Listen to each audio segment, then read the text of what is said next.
Assalamualaikum and good evening. You're now with me, Yusuf Shukri, for TVS Nightline, and here are the headlines for tonight.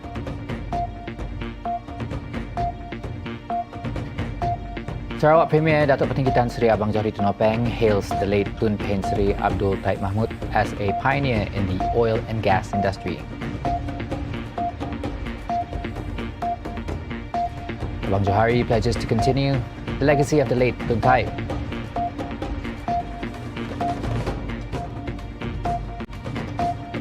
And Deputy Premier Dato' Ahmad Dr. Sim Kui Hian says Sarawak has lost a great anak Sarawak.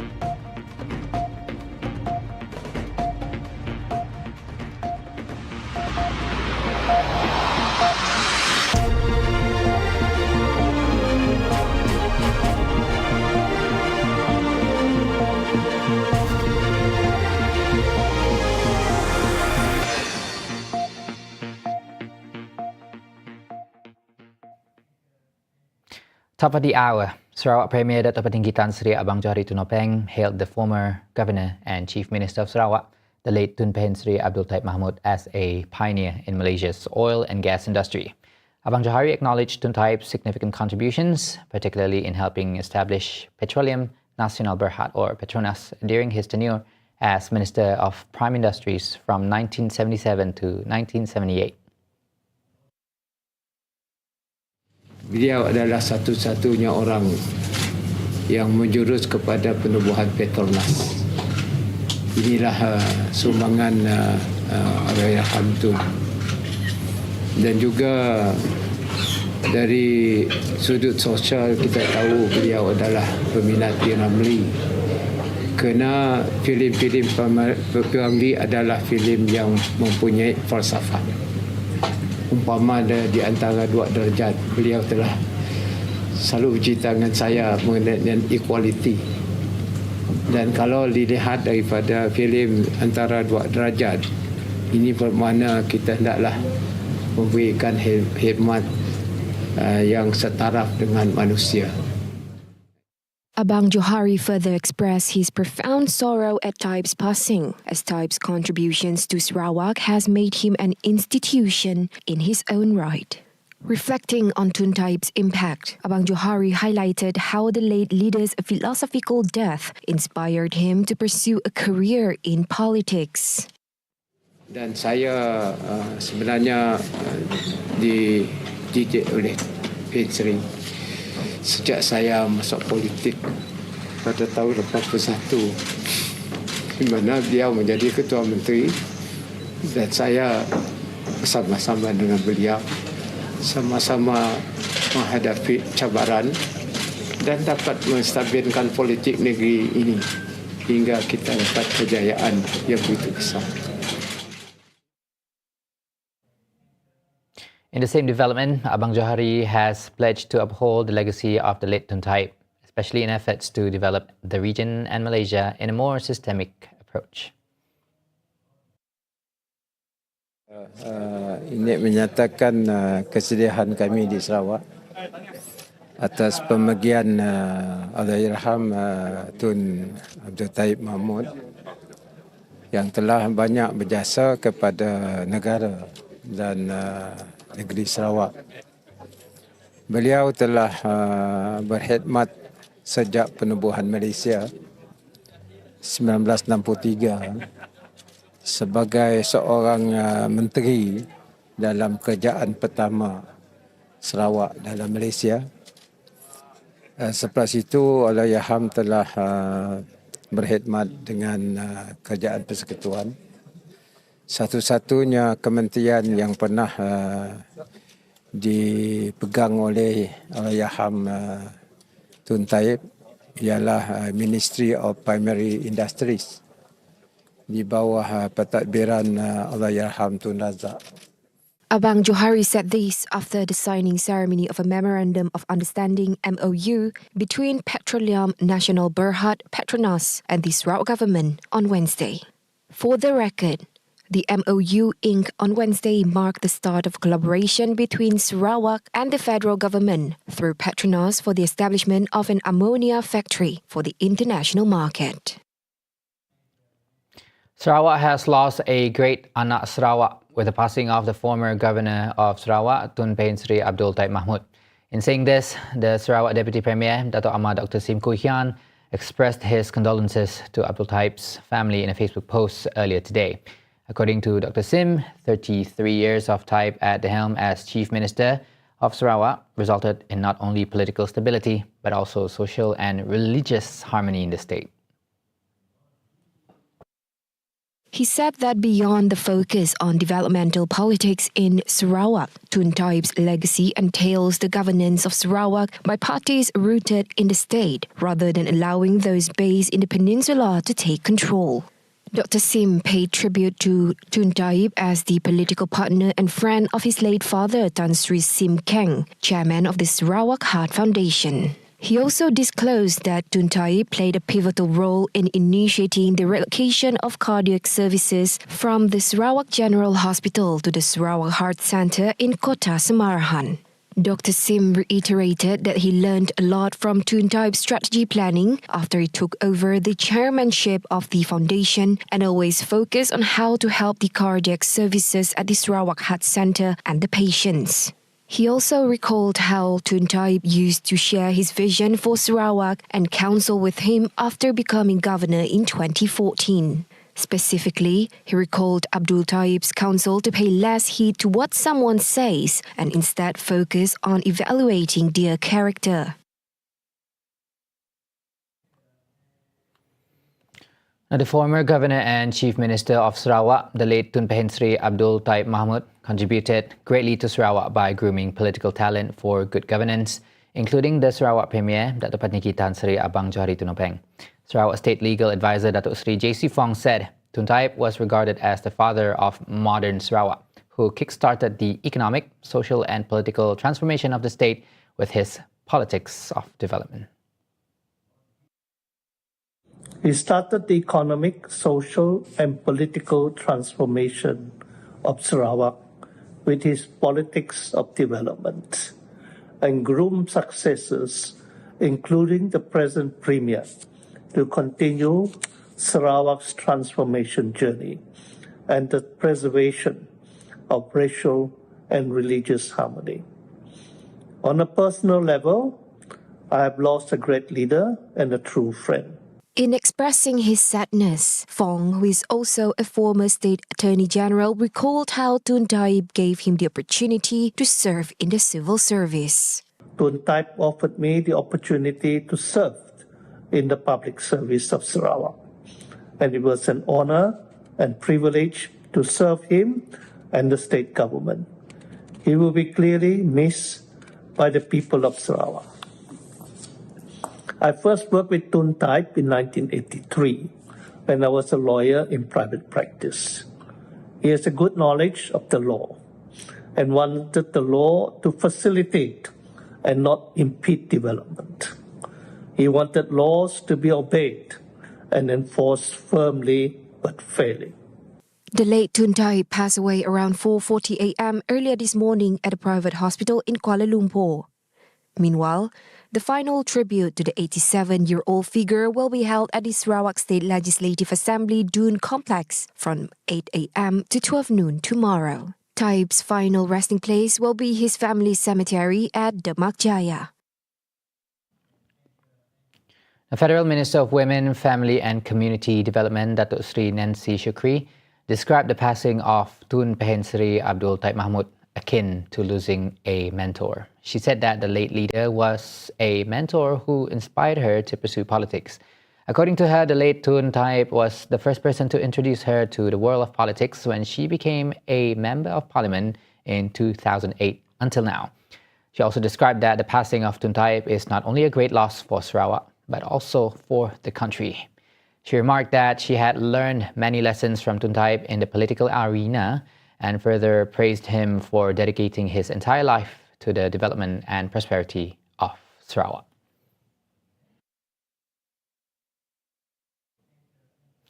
The religious and racial unity in Sarawak today would not be a reality if past leaders did not strongly emphasize its importance in developing the state. State Minister of Tourism, Creative Industry and Performing Arts, Dato' Sri Abdul Karim Rahman Hamzah, said This is what the former governor, Tun Pehin Sri Abdul Taib Mahmud, fought for when he first became chief minister in 1981. He faced numerous challenges stemming from racial and religious discord as he endeavored to bring together disparate groups, aiming not just for tolerance, but for the coexistence of all in peace and harmony. Political stability, the respect among the various ethnicity, the racial group in Sarawak towards each other. A lot of these attributes, the foundation was laid by the late Tun Pehin Sri when he was the Chief Minister of Sarawak for 33 years. We know that to change, it takes a long time. It cannot be done overnight. We have seen many other countries, Burma,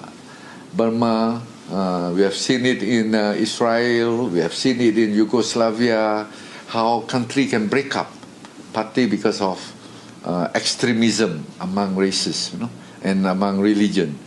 But Sarawak, we have been able to put aside all that and be able to live peacefully among the various races of that professes the different religion.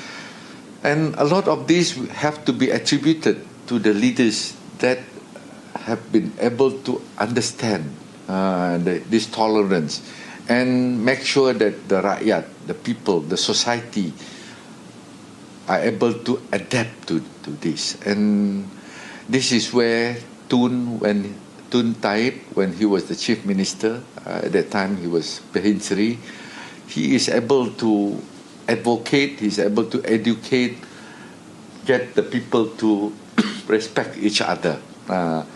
We are what we are today, partly because of all this. Now, the passing of former Sarawak Governor Tun Pehin Sri Abdul Taib Mahmud at the age of 87 has left a profound void in Sarawak's political landscape. Minister of Women, Early Childhood and Community Wellbeing Sarawak, Datuk Sri Fatimah Abdullah, expressed her heartfelt sentiments on the loss of the esteemed leader.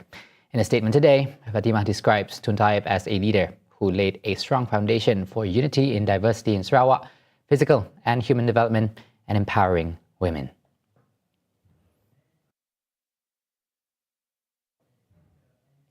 The passing of Tun Pehin Sri Abdul Taib Mahmud left a void in the hearts of Sarawakians that cannot be filled. Deputy Minister of Education, Innovation and Talent Development of Sarawak, Datuk Dr. Anwar Rapai, said the late Tun Taib was a well-respected and decisive leader who was honoured by all layers of society in Sarawak. Beliau juga pernah berkhidmat bukan sahaja di Sarawak, tetapi juga berkhidmat di peringkat persekutuan, dan tidak mudahlah untuk kita mencari ganti seorang pemimpin yang tersohor seperti Tun. Saya amat bertuah kerana selama 33 tahun Tun menjadi Ketua Menteri Sarawak, saya sempat berkhidmat di bawah kepimpinan beliau, iaitu apabila saya dipilih untuk menjadi calon pada tahun 2011. An opportunity to be the people's representative, but I told him that I will work hard with this mandate and with these responsibilities. And he responded. I have the opportunity to be with him in a car drive from Cebu Airport to Sequoia. I still remember this.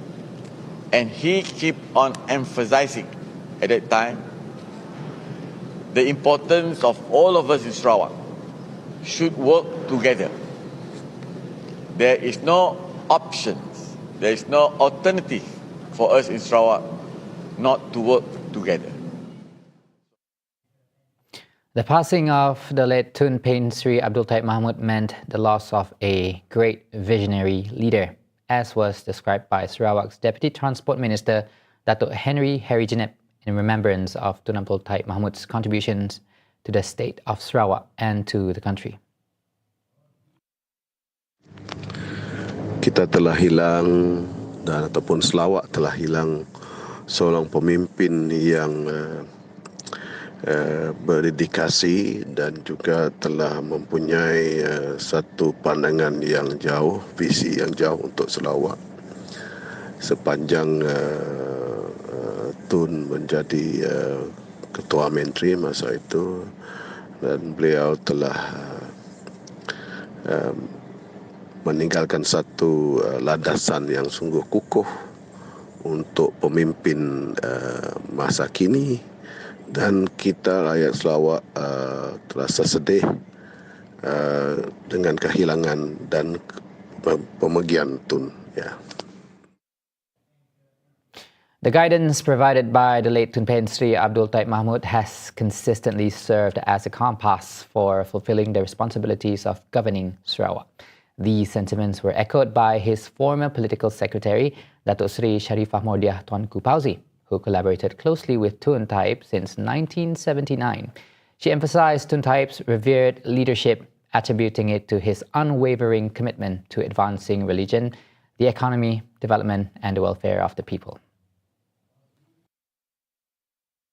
Saya banyak pengalaman, saya banyak belajar kepada beliau dan saya menghargai perjuangannya. Perjuangannya untuk rakyat, untuk pembangunan. Jadi kita sebagai rakyat rasa terhutang budi, kerana bukan senang mencari pemimpin yang berjiwa rakyat, yang mempunyai perancangan dan teratur, pembangunan yang pesat. Jadi mudah-mudahanlah dengan ada sumbangan Tun ni, Allah akan memberi rahmat kepada beliau. Mordiah served as Tun Taib's political secretary for 10 years and was later appointed as the Assistant Minister for Women's Welfare and Affairs in 1987. Recalling her memory of working with Tun Taib, Mordiah said Taib is a straightforward person and is always generous with his knowledge. The news about Tun Taib's passing came as a shock to her, and she will always remember his advice to always identify a way to regardless of their status quo. The passing of the former Governor and Chief Minister of Sarawak, Tun Pen Sri Abdul Taib Mahmud, represents a great loss of a political figure. President of Sarawak Federation of Chinese Association, Dato' Richard Wee, added that the late Tun Taib has contributed significantly to the state's economy, development and political stability throughout his career, which extended to his tenure as Chief Minister. On behalf of the Federation of Chinese Association and I, we would like to express our deepest sympathy and sadness on the passing of our ex-Tuan Yang Terutama, Tun Pen Sri Abdul Taib Mahmud on the 21st February 2024. The late Tun Taib had served Sarawak and the nation throughout his lifetime. His passing is a big loss, and he will be deeply missed. Taib, who served as Sarawak's chief minister for over 3 decades, passed away at the age of 87 this morning at 4:40 a.m. at a private hospital in Kuala Lumpur.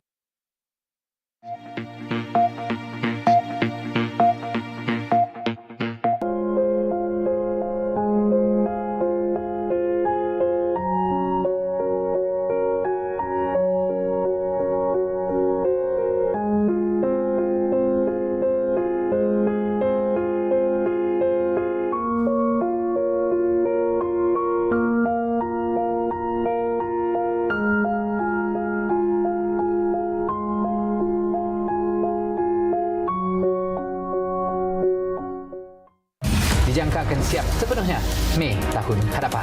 Mereka melaksanakan traffic management plan, terutamanya di waktu puncak. Kerja-kerja naik taraf lingkungan group dijangka siap sepenuhnya sebelum hujung tahun ini. 86%. So you have another 14% lagi. OPV1 ini ia akan menjadi kapal induk. Laporan Salase Safian dan juru kamera Fikri Razak, TVS, Kuching.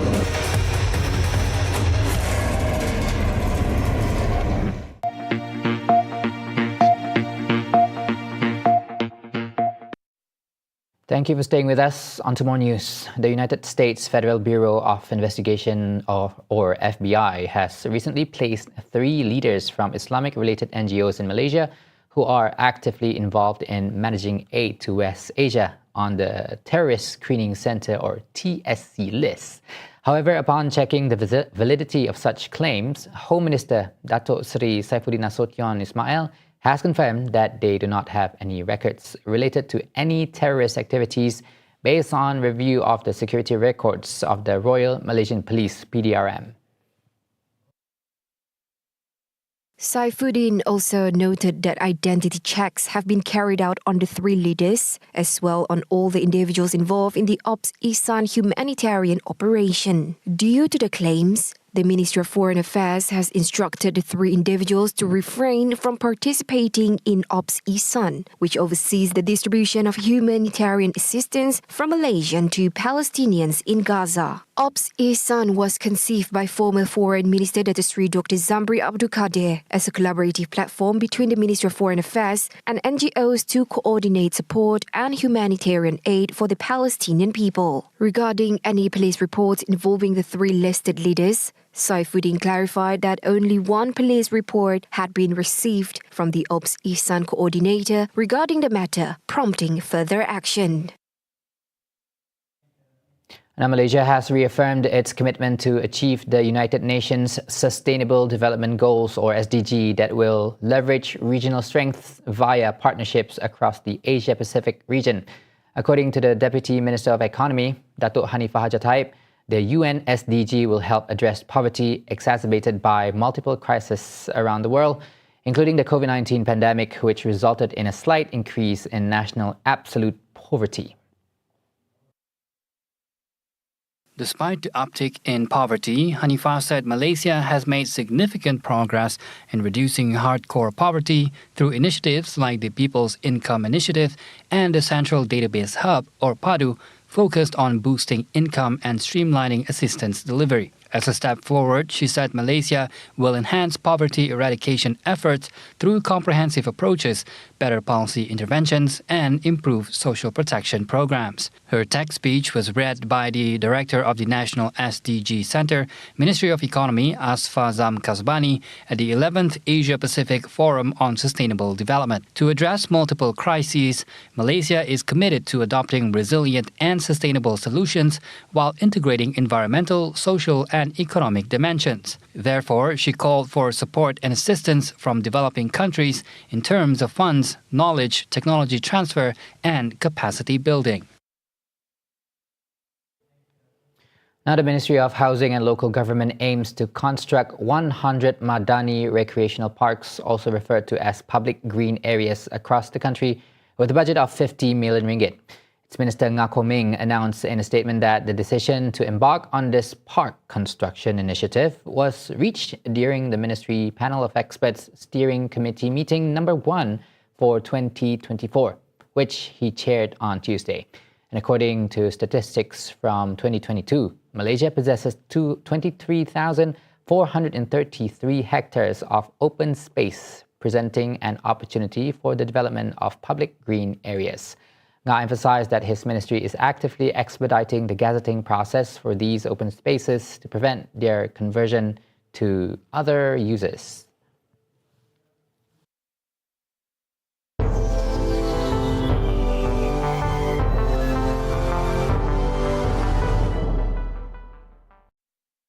On to global news. The United States has once again vetoed a draft UN Security Council resolution on Israel's war on Gaza, prompting widespread criticism from rivals and allies alike.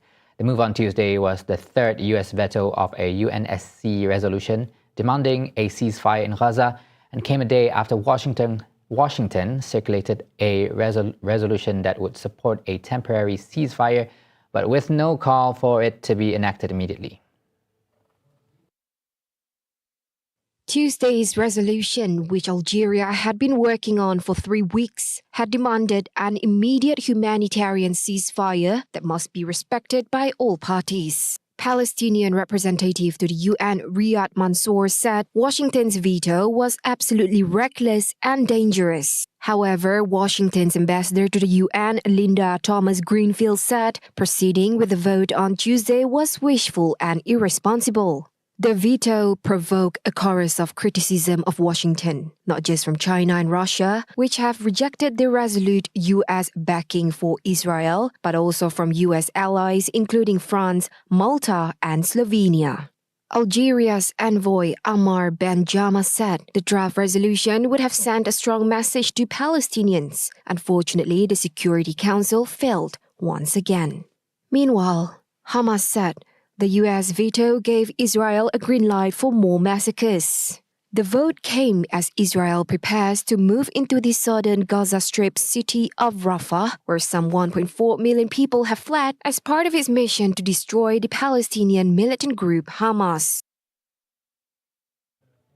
Wrapping up the Nightline, Singapore will pay nurses a bonus of up to 100,000 Singapore dollars to encourage them to stay in the public health system as the city-state deals with a staff shortage and a rapidly aging society. Health Minister Ong Ye Kung said on Tuesday about 29,000 nurses will be eligible for the payout, including foreign nurses who have worked in the country for 4 years in minimum. Ong said COVID-19 had exacerbated the nursing shortage in Singapore, with a higher than usual number of foreign nurses living during the pandemic. Most foreign nurses in Singapore come from neighboring countries including Malaysia, the Philippines, and Myanmar. Under the incentive scheme announced by Ong, nurses will be entitled to up to $100,000 over 20 years or up to retirement age, whichever comes first. Last year, the authorities introduced a $15,000 sign-on bonus for fresh nursing graduates who joined public hospitals or clinics. Ong said intake numbers for nursing students increased by about 30% from 2013 to 2023. Singapore, like many Asian countries, has been grappling with an aging population. The Health Ministry estimates that 1 in 4 Singaporeans will be 65 or older by 2030, while an estimated 83,000 seniors will live alone. See the world closer with TVS as we bring you the latest news updates, both locally and internationally, just a click away by heading on to our website at www.tvsarawak.my or follow us on our social media platforms. It's at TV Sarawak. And those were the updates on TVS Nightline. We'll end on this recording of the Al-Fatiha to mourn the passing of the late Tun TAIB. And with that, I'm Yusuf Shukri. Thank you for watching. Good night and Assalamualaikum.